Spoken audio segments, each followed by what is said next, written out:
Wanyonyi emmotoka dictator gye yamuwa mu kitiibwa kye ekya Loopu ya bukadde 450. Ekifo kye buli lunaku asaasaanyizibwako obukadde 7.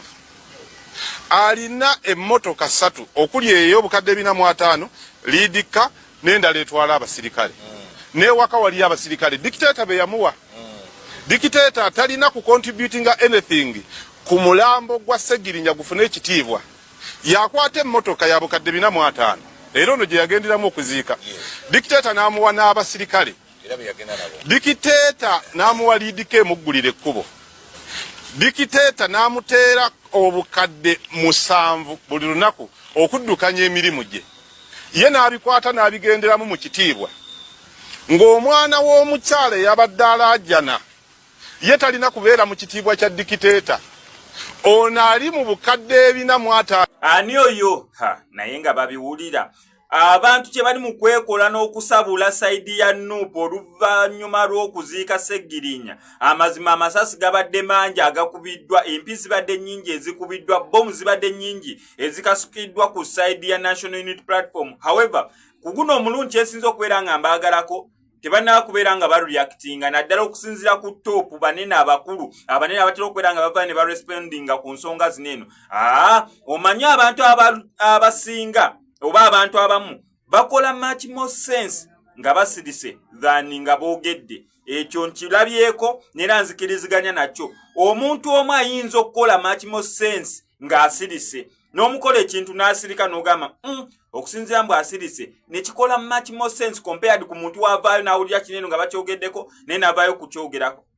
Ba endigapu nga bokyeza ono n'ayokya ku kino ono n'ayokya ku kiri. Nuupu tenaba kubeera nga evaayo kubeera nga ekola clarity yonna, tenaba kubeera nga evaayo nga eyogera ku nsonga yonna. However, omugambo gwo guli mu kubeera nga gutokomoka.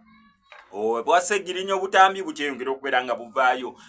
Bakuwoza mbu dictator ate tumujjako ate nga dictator yabawa support n'okusasula dictator yabasasula nabo bali mu kubeera nga boogera gwabwe. Kankutereko obutambi bunene obwerabireko gwoeka na open mind gwasobola okubeera nga otegeera ensonga zino. Naye wojja nga mind yo already eri closed nga gwogamba nedda nze mpagira nnyo opposition oyinza obutafunamu bulungi. Gwogamba owagira nnyo ruling party nawe oyinza obutafunamu nnyo. Onabbeera open minded okubeera nga ofuna mu stories zino. Kankusaba subscribing on ngene ku notification bell tojja kubeera nga missing updates na danga zino. Still one question Max Media. So abonu nnyo okulangira business yo gwe kyonna okukola tukubireko ko enamba y'essimu gy'olako screen ebisigadde obitulekere.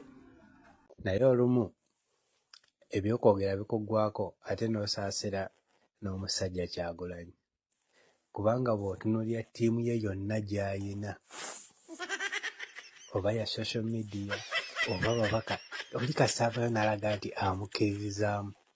Kyasooka obutaba nakyo kwe kusengejja kwe kulowooza ebyo bibasooka bibajjamu oba lwaki kuba kati neewuunyizza olwaleero bafuutu bigere bonna bali mu kusaasaanya kifaananyi kino, bali mu kutambuza bifaananyi nga Kyagulanyi ali mu ddwaliro mbu alaba Ssegirinya. Njagala nsooke mbalage mulabe ekifaananyi kino kyali kyaddi. Njagala mukirabe kiikyo kyali kya nnaku za mwezi nga mmeka. Okitegeera ne sipiiki ya Honorable Mpuuga tebaagitegedde. Honorable Mpuuga yabagambye ebbanga lyamaze e Lubaga nga muye okutuuka okufa tewali alinnyeeyo.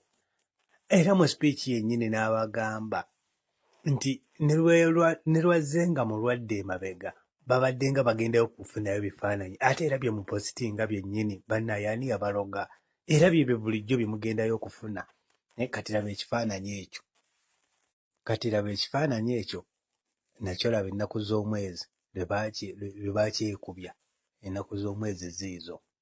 Okitegeera nti ne lwe mubadde nga mugendayo ebbanga lyazze ng'alwala mubadde mugendayo okufuna bifaananyi.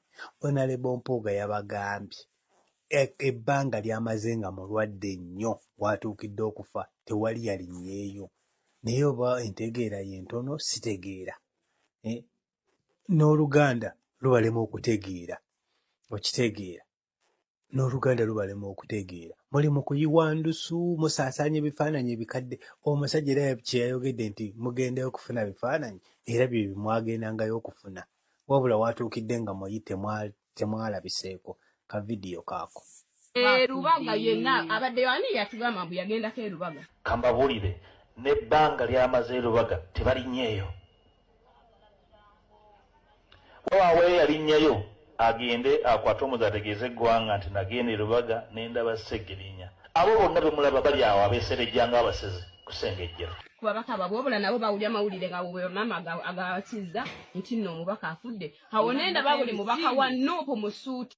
Ssannyonyi emmotoka dictator gye yamuwa mu kitiibwa kye ekya Loopu ya bukadde 450. Ekifo kye buli lunaku asaasaanyizibwako obukadde 7. Alina emmotoka 3 okuli eyo obukadde 450 liidika n'endala etwala abasirikale. N'ewaka wali abasirikale dictator be yamuwa. Dictator talina ku contributinga anything ku mulambo gwa Sseggirinya gufune ekitiibwa. Yakwata emmotoka ya bukadde 450 era ono gye yagenderamu okuziika. Dictator n'amuwa n'abasirikale. Dictator n'amuwa liidika emuggulira ekkubo. Dictator n'amuteera obukadde 7 buli lunaku okuddukanya emirimu gye. Ye n'abikwata n'abigenderamu mu kitiibwa. Ng'omwana w'omukyala eyabadde alaajana ye talina kubeera mu kitiibwa kya dictator. Ono ali mu bukadde 450 onule emmotoka gy'alina ali supposed kulinnyamu ye na mukyala we n'abalala babasiimye bw'aba takutaddemu tekutambuza. Dictator yagimuweeyo si dictator ng'agitambuliramu. Dictator bw'aleeta ttente ekitiibwa ky'omulambo gwa Sseggirinya guveeyo olwo abeera dictator talina kusembera. Sseggirinya alina kubeera mu buteefu. Dictator eyakiriyalinga emmotoka etayitamu masasi mu Africa eri wano yokka opposition leader ng'agivuga. Oyo dictator nnyo okusobola okuleeta ttenti za bukadde 50 ne Sseggirinya afune ku kitiibwa ekifunibwa abalala wansi wa dictator. Dictator n'akuwa emmotoka ya bukadde 450. Dictator n'akuwa liidika. Dictator n'akuwa abasirikale 12 b'otambula nabo mu kkubo n'abali eka. Dictator nga takkirizibwa ku mulambo gwa Sseggirinya kuteekamu bukadde 250 okusobola nagwo ogendera mu kitiibwa nga kyasigazza kyokka okufuna mu kitiibwa kya dictator. Basajja bangobera zaake singa naliwo amazima ga Katonda mugulu jukira Sseggirinya nsobola okubuuka mu bbanga ne mala eddakiika 10 naye bwenzira gwentomera yampulira kolwo ekyandibadde mu parliament zaako oyinza omugoba nga Sseggirinya wendi singa naliwo muganda wange Mr. Update ndoza muyito w'okusaaga singa naliwo oyinza ogoba zaake nga Mr. Update wali era kyovola bagambye zaake plus Sseggirinya Muhammad equals nsasagge ngandi ne zaake combination ya zaake ne Sseggirinya ate jjukira ekiwuggwe kigenda kati kinvaamu naye combination ya zaake ne Sseggirinya tabu yennyini gwokuba mwaka fara nyinga zaake Europe tabu ebezze bannange nga zaake Europe leader of opposition Katonda wange parliament ateddamu okutuula buli budde tuba tubaga mufulume bamala bata mufulume abasibe bamala bata zaako bo muyito w'okusaaga gwokuba mwaka fara nyi zaake Europe Mr. Update mpitidde eno mbwa commissioner muganda wange tabu ebezze zaake tabu ebezze ekyajuli ekya South Africa obogena kiraba wano Uganda sajja oyo zaake musajja mulungi nnyo